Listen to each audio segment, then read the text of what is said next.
Hello students, कैसे हो सब लोग। मैं संजय बिंदल एक बार फिर से आप सब लोगों का हमारे प्यारे से यूट्यूब चैनल एसवी केमिस्ट्री पर बहुत बहुत स्वागत करता हूं। तो बच्चों, आपका इनऑर्गेनिक केमिस्ट्री का पेपर हो चुका है और मैंने आपको जो गैस पेपर बताया था वो ऑलमोस्ट इनऑर्गेनिक केमिस्ट्री में आपको देखने को मिला होगा। तो इसी के साथ हम ऑर्गेनिक केमिस्ट्री के पेपर की बात कर लेते हैं। तो मैं इस बार थोड़ा टाइम की वजह से क्वेश्चन लिख के नहीं दे रहा हूँ, मैं बस जो इंपॉर्टेंट क्वेश्चन है उनको बताता हूँ। तो चलिए फटाफट डिस्कस करते हैं। तो देखो, जो आपकी यूनिट फर्स्ट है, जो एनएमआर स्पेक्ट्रोस्कोपी है, तो एनएमआर स्पेक्ट्रोस्कोपी में क्या है कि वो टिप्पणियाँ पूछता है छोटे छोटे क्वेश्चन पर, इसमें से रिपीटेशन होने की संभावना भी रहती है। जैसे एक तो क्वेश्चन में पूछ सकता है टिप्पणी इक्विवेलेंट नॉन इक्विवेलेंट प्रोटॉन रसायन, समतुल्य प्रोटॉन असमतुल्य प्रोटॉन, ठीक है। एक तुम्हारा होमोटॉपिक एनेंशियोट्रोपिक प्रोटॉन, ठीक है। एक डाइस्टेरियोटॉपिक प्रोटॉन। तो इसमें जो तुम्हारा समतुल्य और असमतुल्य प्रोटॉन है, इसके आने की बहुत ज़्यादा चांस है। तो ये आप जरूर पढ़ के जाना। हालांकि मैंने सब तरह के प्रोटॉन्स कराए थे, ठीक है। और लास्ट ईयर भी इसमें से पूछा गया है। इसी के साथ साथ इसमें एक क्वेश्चन पूछा जाता है नाभिकीय परिरक्षण और नाभिकीय विपरिरक्षण, न्यूक्लियर शील्डिंग और डी शील्डिंग, डेल्टा पैमाना टॉ पैमाना। मैं देखिए आपको दिखाता हूँ आगे। इसी के साथ साथ न्यूक्लियर शील्डिंग और डी शील्डिंग आ जाएगी आपकी, ठीक है। फिर जो एनएमआर चुंबकीय स्पेक्ट्रोस्कोपी है, उसका प्रिंसिपल, उसका सिद्धांत क्या है, इसको समझाइए। तो इसको आप जरूर करके जाना और थोड़ा बड़ा वाला पढ़ के जाना। ये तो इसमें शॉर्ट दे रखा है, मैंने बस क्वेश्चनों से मतलब, इसके आंसरों से मेरे को मतलब नहीं है इसमें। इसके साथ साथ देखो डेल्टा पैमाना और टॉ पैमाना, ये लास्ट ईयर ही पूछा गया लेकिन फिर भी रिपीटेशन हो सकता है। एक केमिकल शिफ्टिंग, रासायनिक विस्थापन को समझाइए, ठीक है। तो ये आप जरूर पढ़ के जाना। डाउन फील्ड में अप फील्ड में कैसे शिफ्टिंग होती है वो मैंने सब कराई थी।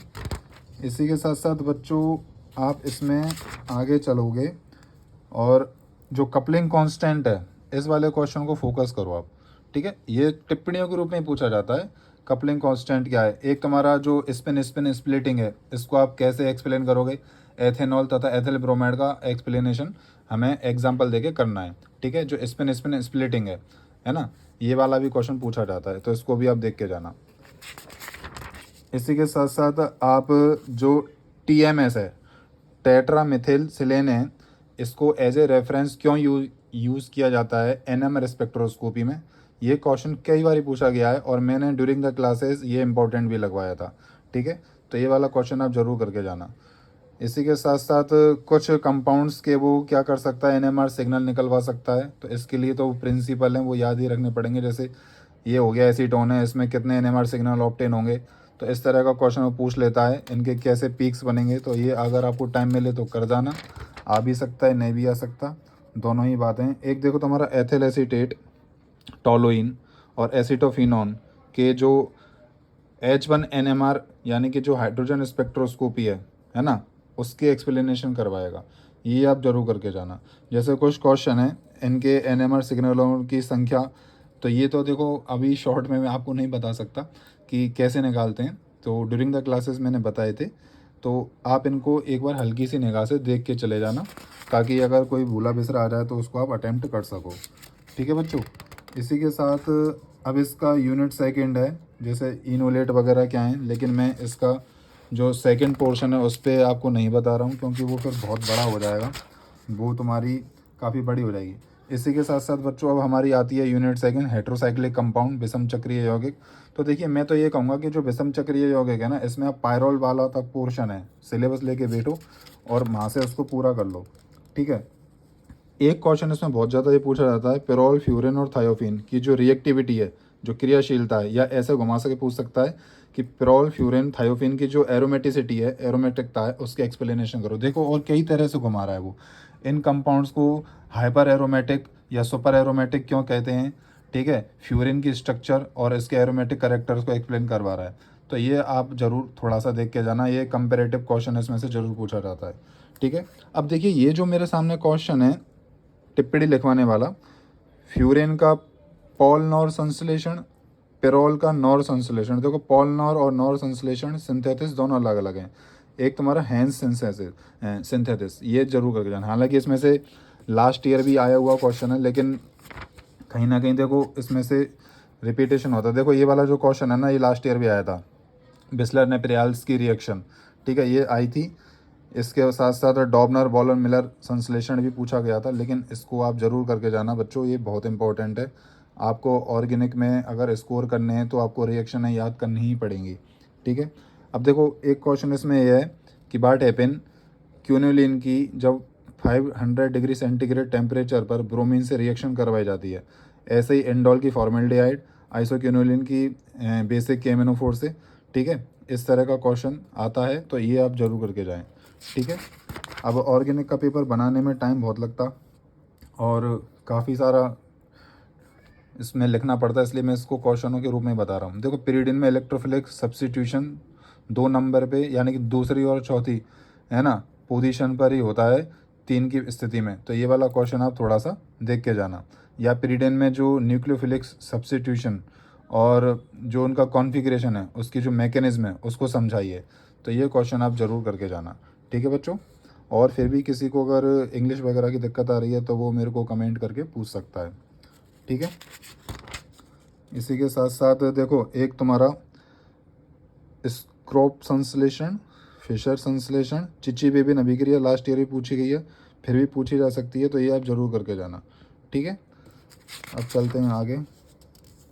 एक देखो, ये क्वेश्चन बहुत पूछा जाता है कि पिरोल की अपेक्षा पिरिडिन स्ट्रॉन्ग बेसिक है ना। तो ये हमें बताना है कि इसकी बेसिसिटी बतानी है दोनों में कंपेयर करके। ठीक है, इसका 2 पोर्शन है और ये काफ़ी बड़ी यूनिट है, इसलिए मैंने जो मोस्ट बहुत ज़्यादा है वही बताएं। देखो, एक जो मेडुलांग सिंथेसिस है, मेडुलांग संश्लेषण है, ये काफ़ी पूछा जाता है, तो ये आप जरूर करके जाएं।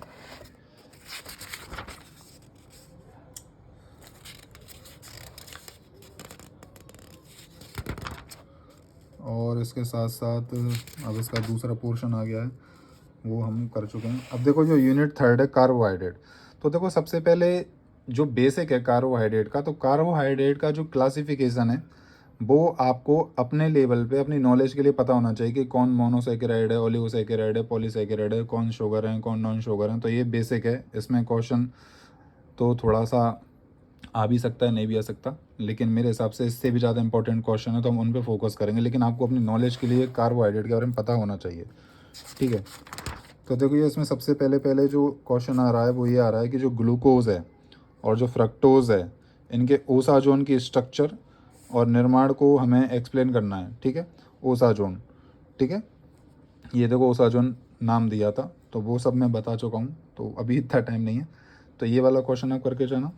इसी के साथ साथ बच्चों, आपको एपीमर तथा एनोमर को एग्जाम्पल से समझाना है कि what is the difference between epimer और एनोमर।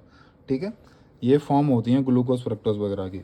एक बच्चों, ये तुम्हारा क्वेश्चन जरूर पूछे जाते हैं इंटरचेंज के, कि डी ग्लूकोज को डी मेनोज में कैसे चेंज करोगे, या फिर तुम्हारा डी ग्लूकोज एवं डी फ्रक्टोज का जो इंटरचेंज है उसको कैसे एक्सप्लेन करोगे। ठीक है, ये आपसे ज़रूर पूछा जाता है। एक हार्वर्ड फार्मूला आप ज़रूर पढ़ के चले जाना। एक तो तुम्हारा एक परिवर्तित ध्रुवण घूर्णन है ना, तुम्हारा जो रिस्ट्रिक्टेड रोटेशन है ना, पोलराइजेशन रोटेशन है, वो वाला क्वेश्चन आप जरूर पढ़ के जाना। ठीक है, एक तुम्हारा क्लियरिंग संश्लेषण है। ये देखो, इस यूनिट के दोनों पोर्शन है, तो आपको अपने सिलेबस के अकॉर्डिंग देख लेना, क्योंकि क्वेश्चन काफ़ी सारे हो जाएंगे। ये रफ मेथड भी लास्ट ईयर पूछा गया है, तो लास्ट ईयर वाले हल्के हल्के से आप देख सकते हो। ठीक है, एक बॉल निम्नीकरण विधि, ये भी शायद लास्ट ईयर पूछी गई है, तो इसको भी आप देख लेना। और इसके साथ साथ मैं आपको कहना चाहूँगा कि जो ग्लूकोज का एपीमरीकरण है, देखो एक क्वेश्चन भी आता है इरीथ्रो और थेरियो, है ना, बेब्रिम आइसोमर को समझाइए। ये शायद पहले भी था, अब भी बता रहा हूँ, इरीथ्रो और थेरियो शुगर्स में अंतर क्या है। ठीक है, ये आप क्वेश्चन करके जाना। एक देखो, फ्रक्टोज की जो रिंग स्ट्रक्चर है वो कैसे डिसाइड होती है, उसको देख के जाना। हार्वर्ड फार्मूला वाला जरूर करके जाना। एक ग्लूकोज का एपिमराइजेशन क्या होता है, यानी कि जैसे माल्टोज का हार्वर्ड फार्मूला। ठीक है, इस तरह का। इसी के साथ साथ छोटी सी टिप्पणी आती है, जो ग्लाइकोसाइडिक बॉन्ड होते हैं वो क्या होता है, तो उसको थोड़ा सा आप देख के चले जाना। अब देखो, यूनिट 4 पे हम बात कर रहे हैं न्यूक्लिक एसिड। तो न्यूक्लिक एसिड में हम बात करेंगे सबसे पहले ग्रेविल थैलेमाइड संश्लेषण पे। तो ये क्वेश्चन काफ़ी इंपॉर्टेंट है। ग्रेविल थैलेमाइड संश्लेषण, स्ट्रेकर संश्लेषण, मेलोनिक एस्टर संश्लेषण। ठीक है, ये एक तुम्हारा दराफ्स्की संश्लेषण, कूप संश्लेषण, ये क्वेश्चन बहुत इंपॉर्टेंट है, इसको आप अच्छे से कर लेना। 1 2 3 और एक धारा उसकी, ठीक है। ये वाले आप सिंथेसिस जरूर करके जाना, ठीक है बच्चों। इसके साथ साथ इसमें जो क्वेश्चन पूछा जाता है टिप्पणी ग्रुप में, जुटर आयन कोटा यूनिवर्सिटी में पूछा गया था लास्ट ईयर। एक तुम्हारा आइसो इलेक्ट्रिक पॉइंट समभव बिंदु, ठीक है। एक तुम्हारा इलेक्ट्रोफोरेसिस वैद्युतकण संचलन, ठीक है। छोटी छोटी टिप्पणियाँ हैं, तो ये आपको थोड़ी सी देख के जानी है, ठीक है। एक तुम्हारा पेप्टाइड और पेप्टाइडों का संश्लेषण कैसे होता है, ये पेप्टाइड और पेप्टाइडों का संश्लेषण यानी कि पेप्टाइड बॉन्ड, इसको आप थोड़ा सा देख के जाना कि ये कैसे होता है। एक तुम्हारे पॉलीपेप्टाइडों की संरचना, ठीक है। इसके साथ साथ अब तुम आ जाओ डाई वाले पे। जैसे प्रोटीन और पॉलीपेप्टाइड क्या होते हैं, प्रोटीन का कैसे वर्गीकरण करा जाएगा। तुम बच्चों प्रोटीन में कुछ करके जाओ या नहीं जाओ, लेकिन प्रोटीन की जो स्ट्रक्चर्स हैं वो जरूर करके जाना। जैसे ये प्रोटीन की सेकेंडरी टर्सरी स्ट्रक्चर क्या है, या ऐसे घुमा के पूछ सकता है। वो देखो यहाँ पे कि प्रोटीन की लहरदार संरचना, अल्फा हेलिक्स संरचना, ठीक है, वो ज़रूर पूछ सकता है। तो इसको आप ज़रूर करके जाना, स्ट्रक्चर ऑफ प्रोटीन, ठीक है। अब देखिए ये जो तुम्हारा न्यूक्लिक अम्ल है ना, इनसे आप क्या समझते हो, इनका आनुवंशिकता में क्या महत्व है, इनके वर्णन करने हैं। न्यूक्लिक एसिड के बारे में बायो वाले बच्चों को थोड़ी दिक्कत नहीं आएगी, मैथ वालों को थोड़ी सी दिक्कत आएगी। अब देखो ये बार क्वेश्चन कई बार पूछा गया है, न्यूक्लियोटाइड और न्यूक्लियोसाइड में अंतर बताइए। तो छोटा सा ही है, लेकिन ये आपको अंतर करना है, ठीक है। बाकी तो सब ठीक है, एक ही से कम चल जाएगा। अब देखो जो तुम्हारा पॉलीमर वाला है और डाई वाला चैप्टर है, तो इसमें आप डाई वाला आपको थोड़ा सा सरल पड़ेगा। एक देखो तुम्हें जिगलर नाटा उत्प्रेरक के जरूर करना है। जिगलर नाटा पे पूरा बड़ा टॉपिक है, तो जिगलर नाटा कैटालाइजेशन है ना, ये आप जरूर करके जाना जिगलर नाटा, ठीक है। जिगलर नाटा और जो तुम्हारा संघनन बहुलीकरण है, कंडेंसेशन पॉलीमराइजेशन है, ठीक है, इसको आप देख लेना। इसके बाद भले ही एक तुम्हारा नायलॉन 66 को पढ़ के जाना। ये पॉलीमर नायलॉन 66 कई बार पूछा जाता है, रबर का बल्कनीकरण वगैरह, ठीक है। इसके साथ साथ अब आप आ जाओ सीधे, एक देखो क्वेश्चन बच्चों, ये बेकेलाइट वाला है ना, ये बेकेलाइट वाला फिनॉल फॉर्मेल्डिहाइड रेजिन को समझाइए या बेकेलाइट पर टिप्पणी लिखी है, ठीक है। जो विद्युत स्विच वगैरह बनते हैं, बटन वगैरह बनते हैं, उसमें यूज़ आता है ये बेकेलाइट, ठीक है।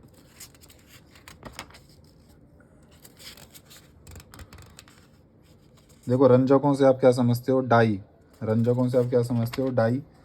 तो क्रोमोफोर और ऑक्सोक्रोम, ये टिप्पणी के रूप में पूछा जाता है, इसको आप जरूर पढ़ के जाना, बीएससी सेकेंड ईयर में पढ़ के भी आए हो। एक क्लासिफिकेशन ऑफ डाइज, रंजकों का वर्गीकरण, ठीक है, कौन कौन से टाइप के रंजक वगैरह होते हैं। इसी के साथ साथ मैंने कल एक क्वेश्चन देखा था, वो देख रहा हूँ मैं।